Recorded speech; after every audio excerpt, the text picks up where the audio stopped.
ជាដំបូងសូមជម្រាបសួរដល់លោកគ្រូខ្ញុំឈ្មោះលេងសិលឺមកពីក្រុម SV2433 នៅក្នុងវីដេអូនេះដែរយើងនឹងធ្វើការបង្ហាញទាក់ទងទៅនឹង Strong Password ដែលដំបូងឡើយយើងនឹងធ្វើការ sudo login ទៅកាន់ user របស់យើងដែលមានឈ្មោះថា SV2433 នៅពេលដែលយើង login ចូលមកបានហើយយើងធ្វើការ passwd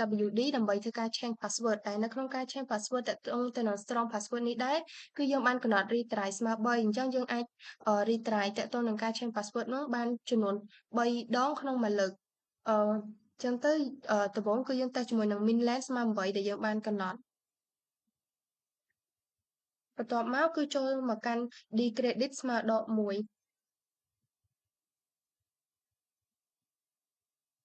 បន្ទាប់មកទៀតគឺយើងចូលមកកាន់ ucredit ស្មើដក1ម្ដង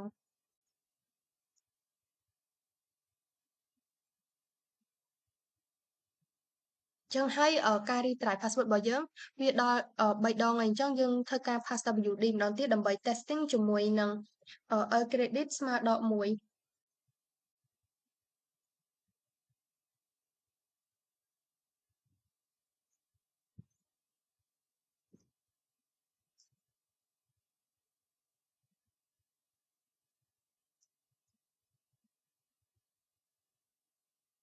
បន្ទាប់មកគឺចូលមកកាន់ ocredit ស្មើដក1ម្ដង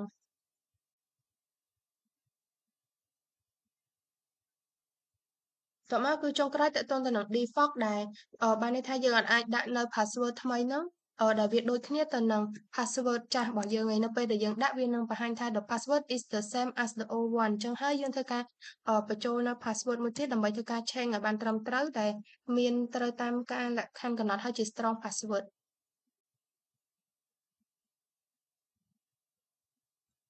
នេះកា